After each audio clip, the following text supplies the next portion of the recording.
Shields up, Iron Breakers. Rurikon here coming at you with another video, and today we're going to be talking about the Nintendo Switch and The Legend of Zelda Breath of the Wild. Now, as you guys are aware, I already did 2 videos on this subject, particularly when I went into the my personal overview of the hardware on the Switch and how each of the different devices worked.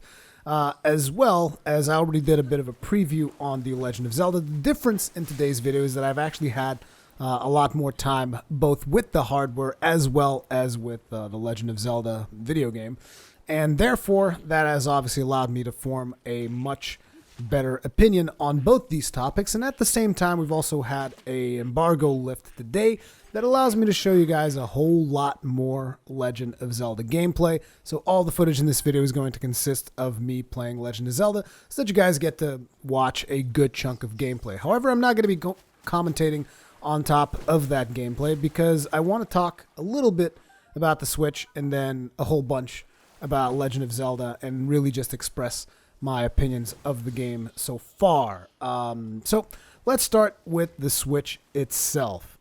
So something that I find kind of weird is the fact that the embargo for the Switch review lifted yesterday and the console still doesn't really have any online functionality to the point where you can't even go to the eShop at this point.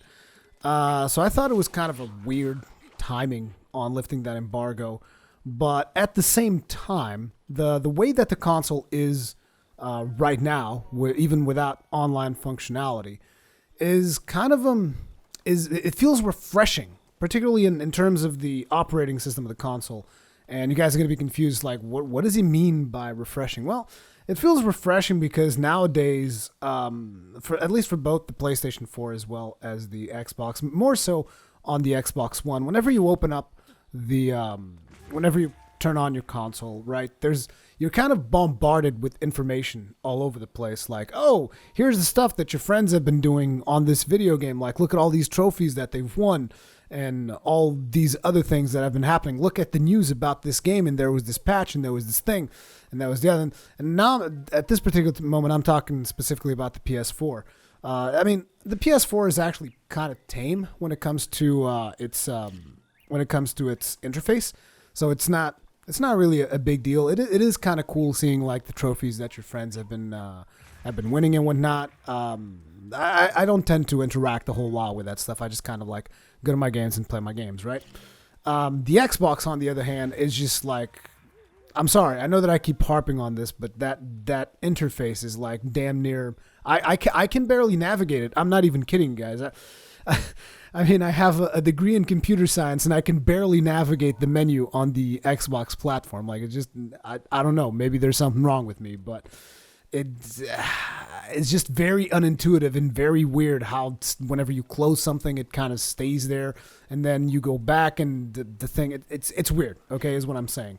And when you open up the Switch, that's what I'm talking about when I feel that it is somewhat refreshing. When you open up the Switch operating system, it's just like the most simplistic UI you could possibly expect. It's just like, hey, look at these squares over here. These are your games. Then on the bottom, look at these things. These are like your system menu and all the other stuff that you need to look at. So the simplicity of how it all works, in my opinion, is a boon to the console.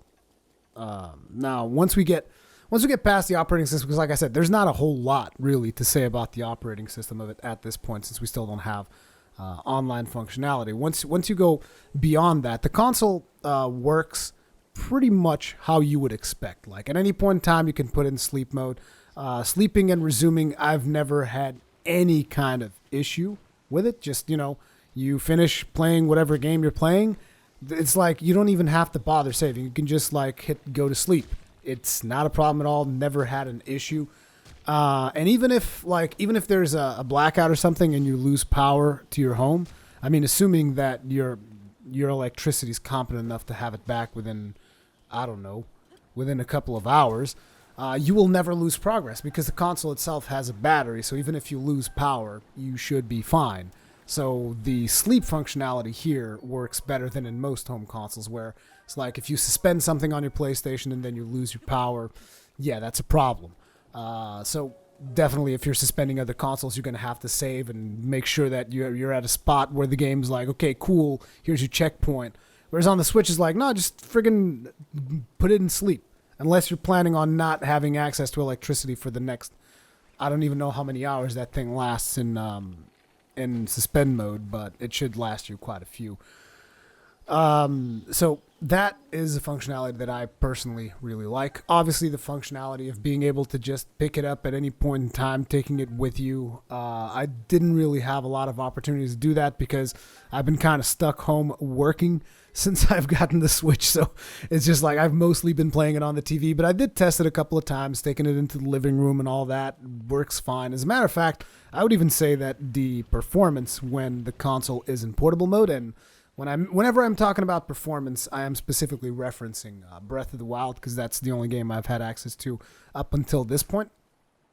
The performance in handheld mode is actually slightly better than the performance when it is on TV mode, because sometimes in certain sections of the game when you're in TV mode, like you can see that the Switch is like, it's struggling, it's like it's hanging in there, but it's struggling to hit those 30 FPS. A lot of times it will dip well below that when the screen is really busy, maybe when there's a lot of fire going on, when there's a lot of blades of grass moving back and forth, and wind and all of these other things that are happening in the game world.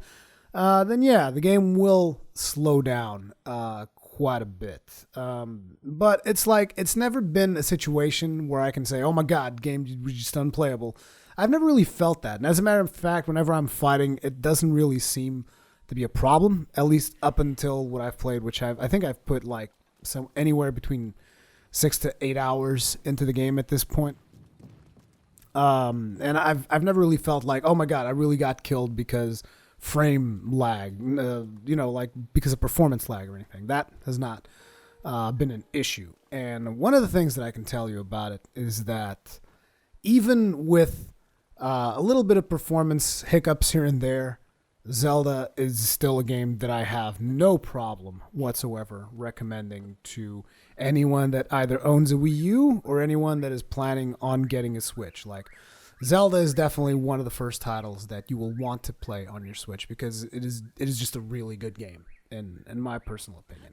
As you guys know, I don't tend to score things. I've actually noticed that I've had a request from a comment in my previous video to score Zelda, and it's just like, I'm sorry, guys. I don't do the whole scoring thing because it's just not in my nature. I just don't believe it. I don't believe in assigning a number. I believe in telling people about my experience and letting people figure out for themselves whether or not it's worth it. Whenever you just assign a number to something, that number can mean something to me and it can mean something completely different to someone else. And that's one of those discussions that I really don't like getting involved in. But anyway, my major complaint about the console would probably have to be the internal storage, which I think everybody kind of expected that. Only 32 gigs. It's not the best. Sure, you can put in a micro SD card, but basically have to pay more money for that. Just like you can also get a Pro Controller. If you pay more money for that, you can get an additional Joy-Cons. Pay more money for that. And it's like you get to a point where the console is becoming increasingly expensive. So I personally have purchased a 200 gigabyte card because I already know that I'm going to be receiving a lot of digital games for the Switch, and therefore I'm going to need the additional storage. But if you're going to go the physical route, which to be honest would be the route that I would prefer, because I'm old school. I like having physical games, and I know I'm an old man and is stuck in his old ways. I'm an analog clock in a digital world, whatever you want to say. It's all good. I don't care. I like physical versions of video games, but I already know that on the Switch, for review purposes and all that, I'm going to have a lot of digital titles, which was also my case with the Wii U, and therefore I do require additional storage, and I got this 200 gigabyte micro SD, which I think set me back like $80-something. But that should take care of my storage needs for the foreseeable future. Who knows? Depends on how big some of these games are. I already know that Dragon Quest Heroes is apparently friggin' huge. It's going to take like 1/5 of my card, more than 1/5 of my card in one fell swoop, so that's going to be a problem. But we'll see how we'll be able to manage that. But yeah, internal storage is obviously one of the biggest complaints and one of the biggest offenders when it comes to the console.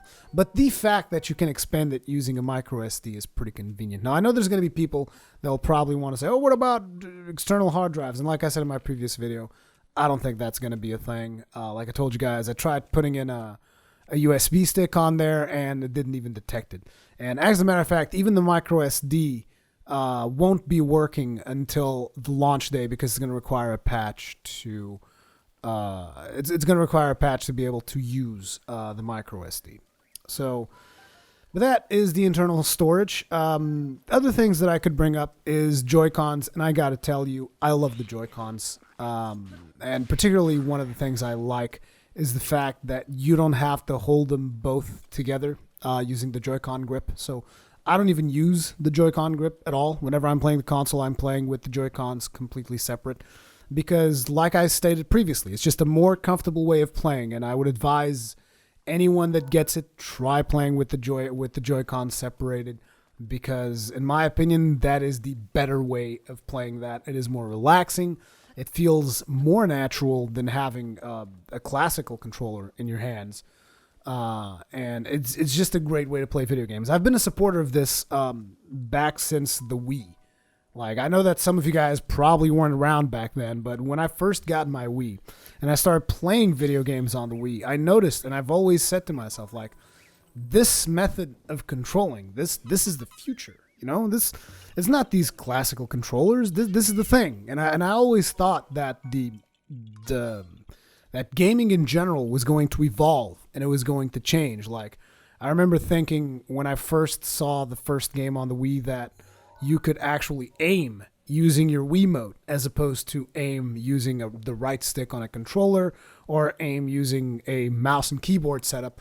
I remember saying, this is the best way of actually playing a shooter.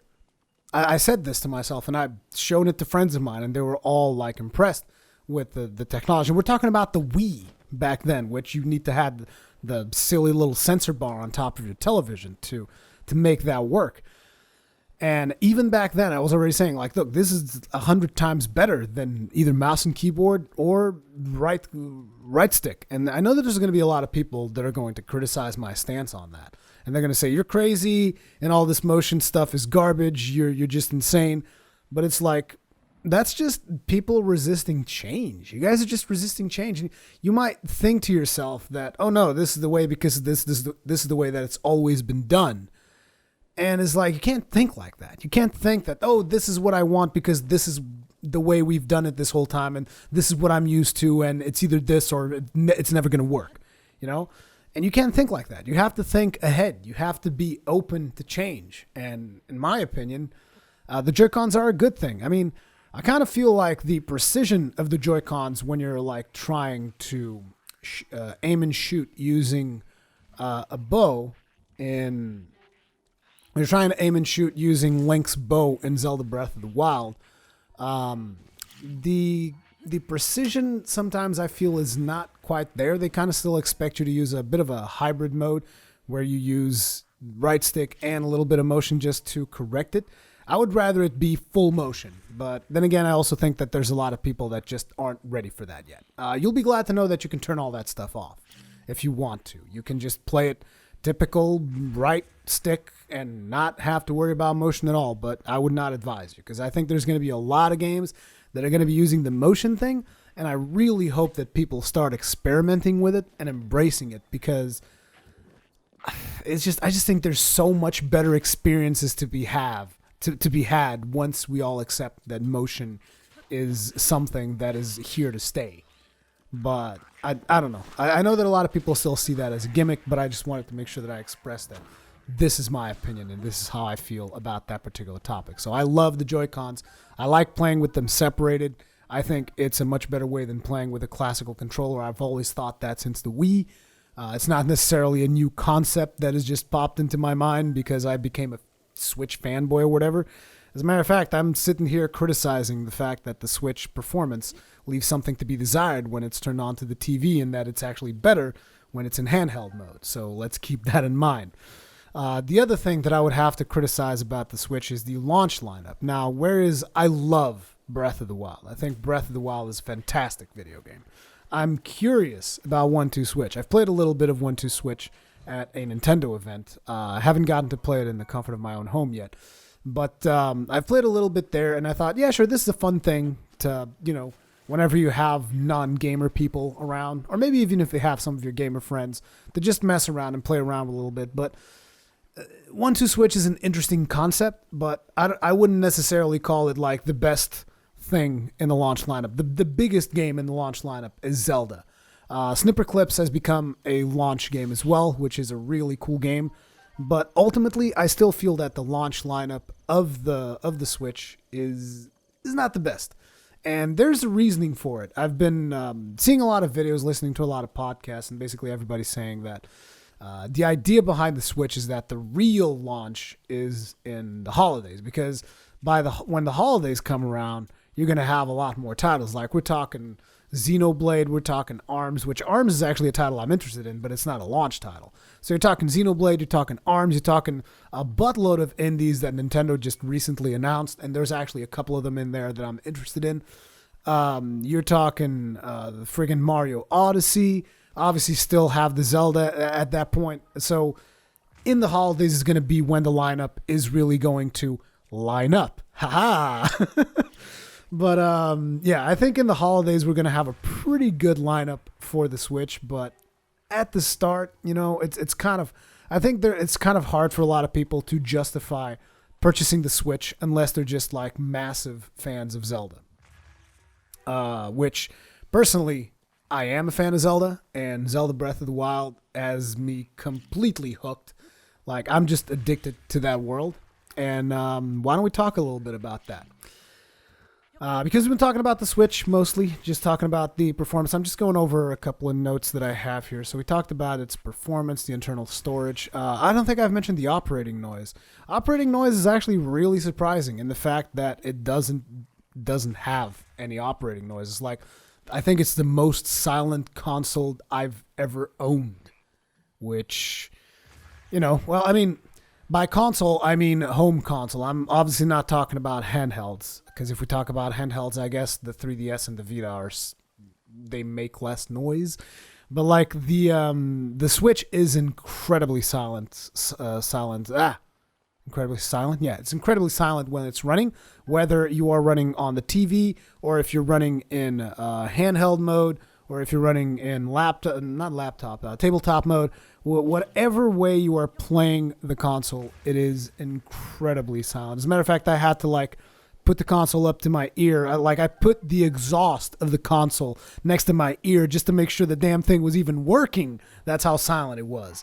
So I really like the fact that it's also a very it's a console that doesn't make a lot of noise, because like my PS4, whenever it's running a heavy duty game, you can hear it looks like it's about to take off and fly away.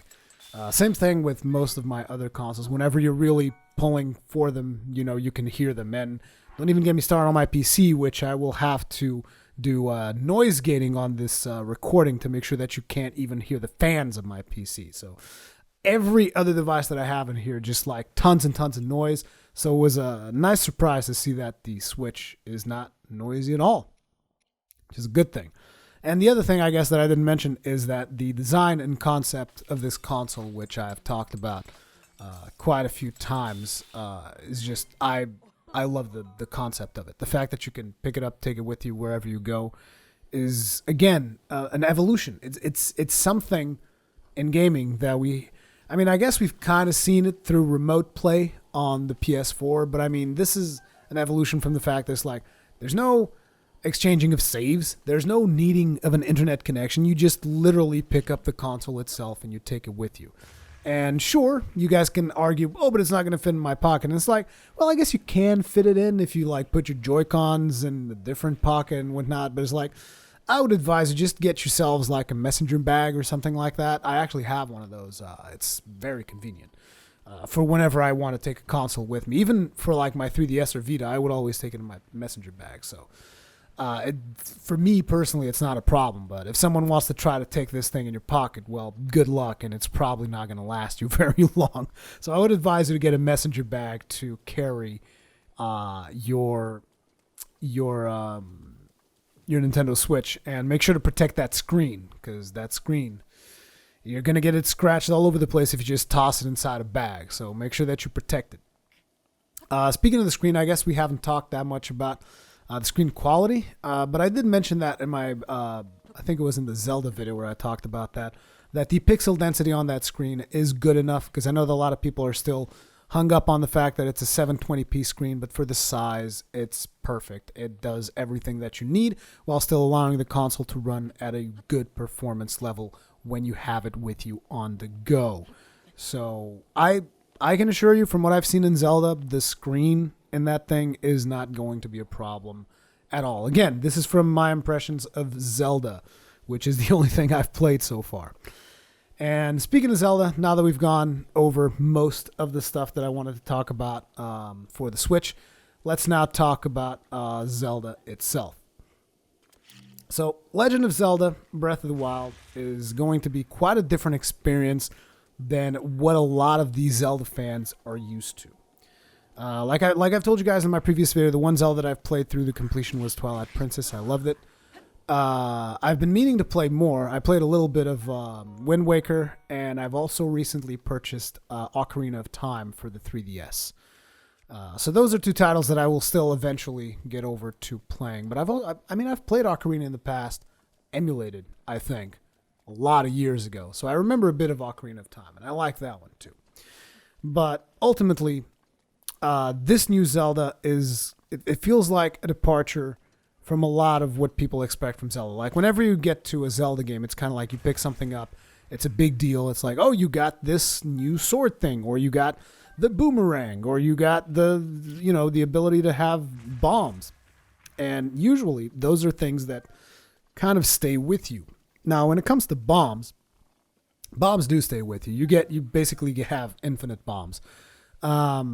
It's a power. It's a cooldown based power that you get very early on in the game. But when it comes to stuff like boomerangs, swords, weapons, all of that stuff is going to have durability. Now, one of my frustrations with the game is the fact that they actually don't show you the durability of each of the weapons. It's just like, you use the weapon for a while, and after a while they tell you, hey, your weapon's about to break, so be ready to switch it off at a moment's notice. So I would actually like to have a number there. I'm not sure if that's maybe something that you unlock later down the line or not, because like I said, I'm still only 6 to 8 hours in. So I don't know if that information becomes available later. But at this point, there was no information on the actual durability of the item. There is only information, hey, this item's about to break, so you might want to be careful and be ready to swap around your weapons. And I know that the whole weapon degradation thing is a big divider, so to speak, of the community. A lot of people are like, oh, we're okay with this. And a lot of people are like, oh my God, this is the worst thing ever. We hate it, and we hate it. And I've seen a couple of comments about that in my previous Zelda video as well. And what I can tell you about it is my one complaint is not even about the fact that the weapons, break over time. It's the fact that I kind of feel they could have done a better job at allowing players to swap new weapons whenever they encounter a weapon that is better on the battlefield. Like, just, whenever I'm picking something up off the ground, just tell me, hey, you want to maybe replace one of the weapons that you have in your possession right now with this weapon that you're trying to pick up off the ground? Instead, they just tell your inventory's full, and then you have to go into your inventory, throw a weapon away, which in the case of swords and stuff, it's not actually a big problem, because you can actually throw your weapons. That's actually an option. You can throw your weapons like offensively to hurt monsters. So whenever I find a weapon that I want to replace, what I tend to do is I just pick the weapon that I don't want anymore, and then I just throw it away, and I pick up the new weapon. But when you get into shields, for instance, you don't really have that option. So you have to manually go into your inventory and like, okay, here's a weak shield. I'm going to throw that one away, and then get out of the inventory and pick up the new shield that I found on the ground. And that constantly going back and forth to the inventory does kind of take you away from the experience. That's my one complaint about that stuff, because you guys know I'm a little bit OCD when it comes to that, having weapons and all of that. So I will find a weapon that is marginally better than something that I have, and I'll be like, oh my God, I got to replace this, and now I got to go through and I got to figure out which weapon I don't want. And there are ways of upgrading your inventory so that you can carry more weapons, more shields, more bows, all of this stuff. But it's like it increases by one at a time, if I remember correctly. So it's, it's not the most ideal of things. But I think everyone's biggest fear is like, so you're telling me that I'm going to have to be scrounging for weapons constantly. That's a problem. I don't want to be scrounging for weapons constantly. And that's not the case. What's going to happen, at least what happened to me, is you'll eventually, as you are exploring the world, because the exploring the world of this game is like, it's just one of the best exploration games I've played since I can remember. It is literally that good because you can use a lot of stuff that allows you to traverse the world in new and creative ways. Like the fact that Link can climb anything. Well, not anything. When you go to the puzzle rooms and stuff, there's a couple of walls that you won't be able to climb there. But like when you're out in the world and there's mountains and trees and stuff like that, you'll pretty much be able to climb anything you want. And the fact that you can climb anything so long as you manage your stamina meter properly. And even if you might be like, oh, so if I don't have enough stamina, I won't be able to climb, a tall enough mountain. No. I didn't say that because you can. All you got to do is you got to cook yourself some food that replenishes stamina. And you can actually be like going up the tallest mountain in the world. You just grab yourself, I'm even going to tell the name of the item. It's some stamella mushrooms, which you'll be able to find. You'll cook those, and basically, you can climb the tallest mountain in the world without upgrading your stamina once. Because you'll just be chomping on mushrooms on your way up. So it's like, oh, I'm running out of stamina. Boop, pop another mushroom, keep going.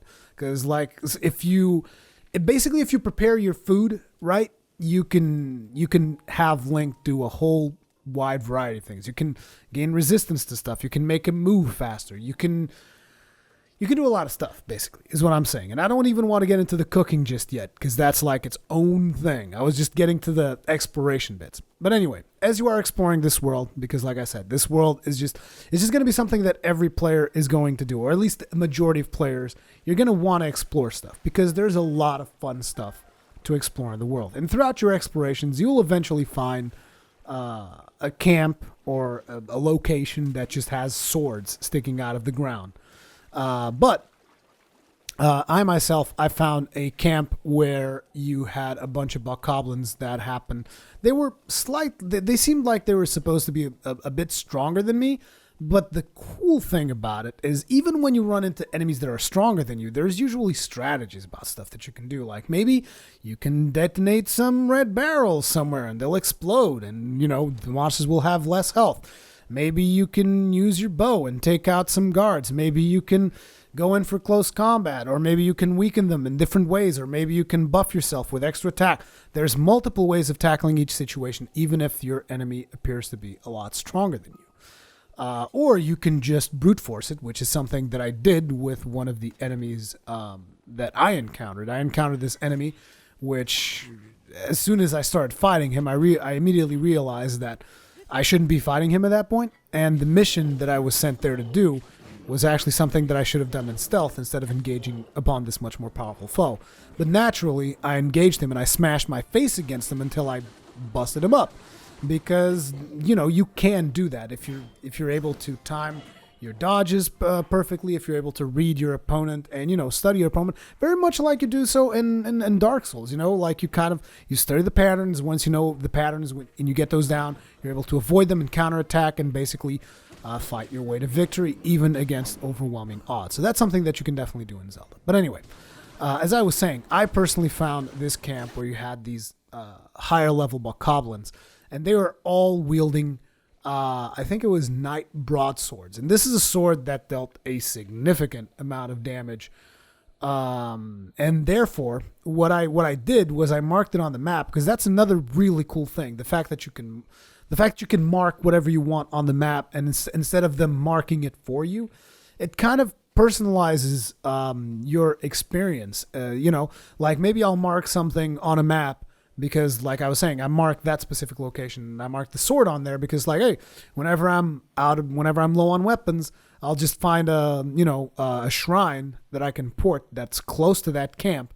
I'll port there, go to the camp, kill the bokoblins, steal their swords, and I'll be good to go. Like usually one of those raids would provide me with 3 or 4 swords. And, basically whenever I need more, I just go there and I get some swords. So I don't think you're going to be running through the world and be like, oh my God, I don't have any weapons. As a matter of fact, usually I found myself the exact opposite. I would find too many. And I mentioned this stuff about the knight broadswords in this camp that I found, but ultimately you don't want to have the same weapon, multiples of the same weapon, because each weapon has different strengths and weaknesses. And one of the weapons that I actually enjoyed using was a boomerang, because the boomerang, you actually throw it and it comes back and you have to press a button to pick it back up, and it will deal damage on the way out and deal damage on the way back in. So you can get a lot of damage done with the boomerang. And it was actually one of the weapons that I used quite a bit throughout my playthrough up until this point. But yeah, I don't think you guys are going to be struggling for weapons. If that's a fear that you have, don't worry too much about it. I'm pretty sure sooner or later you will find either a bokoblin camp that you will raid for weapons on a regular basis, or you will find a camp that is just chuck full with swords actually sticking out of the ground, which I've also found a couple of those. But the bokoblin camp had higher level weapons, so I usually would go there. But yeah, in terms of the story, I did not advance too far into the story, and I don't want to talk too much about the story for fear of spoilers and whatnot, because like I said, I don't want to spoil you guys on just about anything. I want to keep all of those things to a minimum. Let's say if there are a couple of major activities that you would have to do in the game before you move on, and basically every game has a couple of major story beats, right? Or a couple of major events that take place, regardless of what game we're talking about. So let's say Zelda has a couple of those. I did the first one. And by the first one, I mean I did one of those, because there isn't necessarily a first thing that you have to do.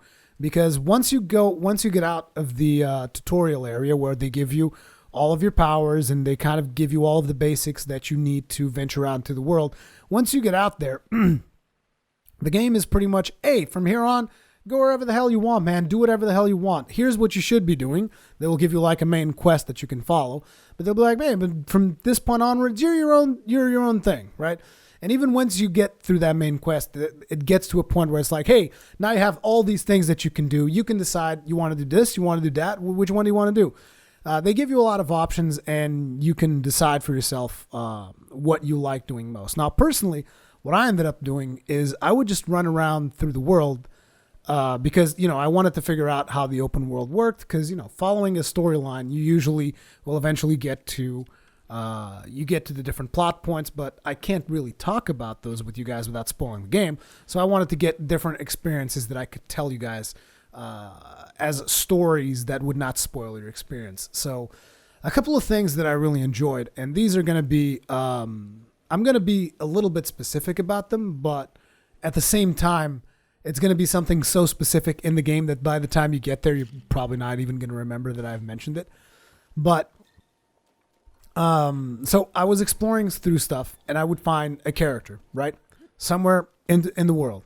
And that character would be like, oh, have you ever heard about this thing? And you're like, huh. And it would be like a puzzle. But it would be like a puzzle in a phrase, and you would have to figure it out, and you would have to solve it by simply having like a phrase that specific character gave you. And those were some of the things that I had a lot of fun figuring out, because it's like, oh, so this character said something about this mysterious thing that is going to happen if I figure out what this means. And you start looking around, you start figuring out, okay, so here's what that part means, and then you start coming up with theories. And the really cool thing I thought about that is that it all feels very organic and not formulaic at all. Because, usually when you're in an open world game, what tends to happen is like you'll go to a character, and that character will tell you, hey, how about you go over here and kill these things and then come back to me and I will give you a reward, right? Whereas these things that I'm talking about, these little mini puzzles, they're not even a part of the main quest. These are just like things you will encounter as you explore the world. And as I started solving a couple of these, I was like, huh, this is actually very, very interesting and really, really creative. And the stuff that you would have to do And some of these, it's like I actually had to think on it for a while instead of just having a character. Hey, go here, do this, you're good. And it's nice to have a game that actually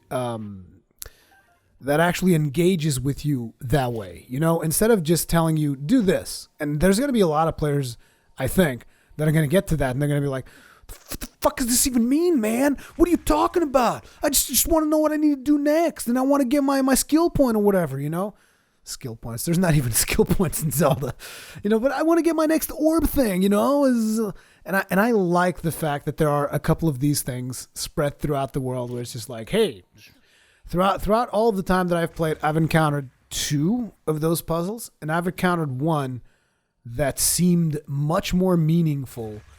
And it was a lot more off the beaten path. Like, I've gone far from the beaten path. You guys have no idea.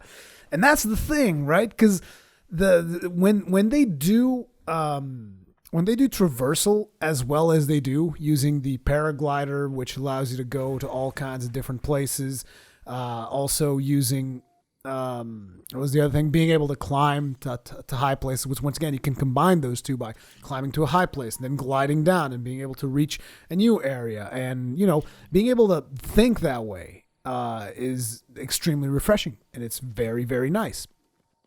But as you move further and further away from the beaten path, you'd think, okay, so now I'm not going to really find anything interesting because I've come all this way here and clearly there's nothing here. Usually, there's been something there. For all of you explorers out there, particularly I know that some people who have been with me since my days in World of Warcraft, you guys know that I like doing that crazy shit of trying to hop on walls on a certain angle to try and get further up. It's like Zelda is almost the ultimate incarnation of that. This particular Zelda, because you can actually climb to different locations and then use the paraglider to glide on to new locations, and you can even glide and then grab halfway and keep climbing onto another place. There's just a lot of exploration to be done, and I think that is what has me the most excited about the game. And then you guys are thinking, okay, so all this exploration, all this side stuff that you've been doing, were you not captivated by the story? I was. The stuff that I did with the story was also really impressive. As a matter of fact, for all these major story beats that I was talking about earlier, you guys would think, okay, so at the end of those, there's a boss fight. And it's almost like I can't even say that there's, just a boss fight at the end of it, because I almost feel like I had a boss fight separated by a puzzle, which then led to another boss fight. And all of this was like in that first thing that I kind of tackled, and it was just very satisfying, because the game sometimes feels like it's not really following what you would expect from games nowadays. It kind of departs from a lot of the norm, because like normally you're like, okay, so I'm gonna have this experience and it's gonna be like this, and you'd expect, okay, so this section is gonna be something like this, and the game kind of gives you something different. It gives you something that you weren't expecting.